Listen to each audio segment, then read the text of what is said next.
Here's the thing.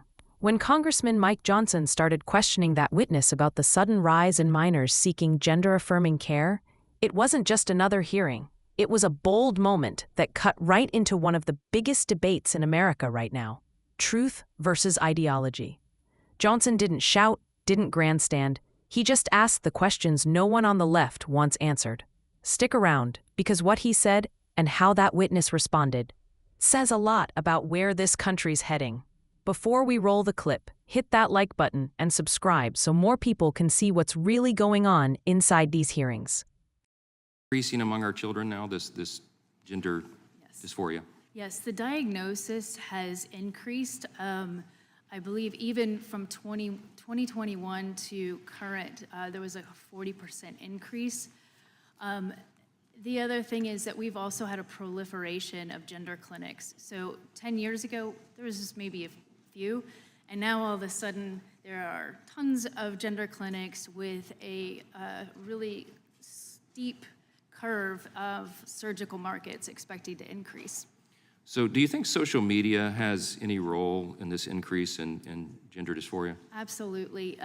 We know that kids are being influenced. I mean, I have a list of, there are 40,000 subscribers to a detransitioning site, and I have a list of people who are willing to testify, not to mention those who are silent. But I'm sorry, what was the question again? Well, just about the role of social media and yes. the influences there. So social media, especially with this age cohort, has a very important role. The unfortunate thing, and which is actually the compassionate thing, would be if we were to begin to research why is there such an increase in diagnoses of gender dysphoria, and not just our pat answer of, more people feel comfortable coming out. No, why has the demographic flipped from mostly biological males experiencing gender dysphoria to biological females? So we don't have answers to those questions, and yet we're plowing ahead with this kind of these procedures anyway. Well, the evidence seems to show that there's sort of a rush to force gender transition or sex change procedures on children. Are we imagining that, or do you think that's actually happening? No, I don't think we're imagining that. I wish that some of the experiences that we've heard reported today were accurate for the population at whole, but that's not what we're seeing. I mean, you could go on Planned Parenthood's website and see that if you want testosterone or estrogen prescription, you can go there and get it in an hour. You don't have to go through a rigorous assessment. I think if we had those markers in place, then you'd see kids not running towards this kind of transition, because I think the number is around 78% come to a clinical setting with at least 3 other, or at least some kind of diagnosis other than gender dysphoria. I think it's an obvious fact that there are some industries that stand to benefit financially from all these procedures and all this experimentation. Are you aware of European nations putting a pause on gender transition procedures for minors? Yes. I mean, and I think that's the issue that we're asking for. This is the compassionate issue. Let's review the literature. Yeah. Let's review what does the science actually say, and not just from people who are supporters, either way, but what does the science say? And then what we're seeing is countries like the UK that shut down the Tavistock clinic.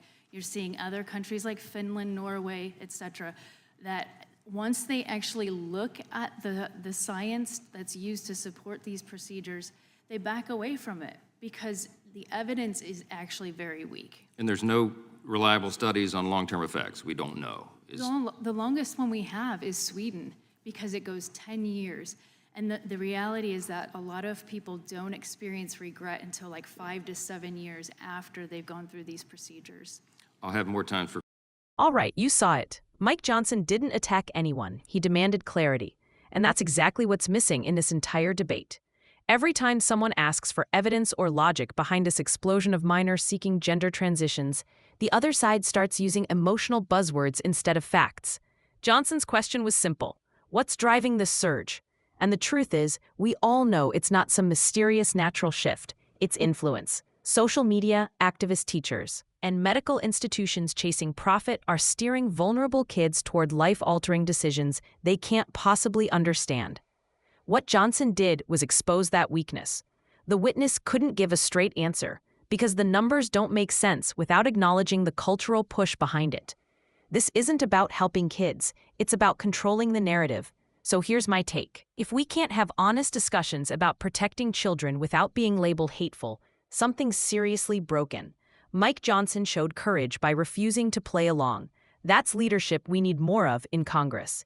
If you agree that kids deserve clarity, not confusion, hit subscribe, share this video, and let's keep the conversation going.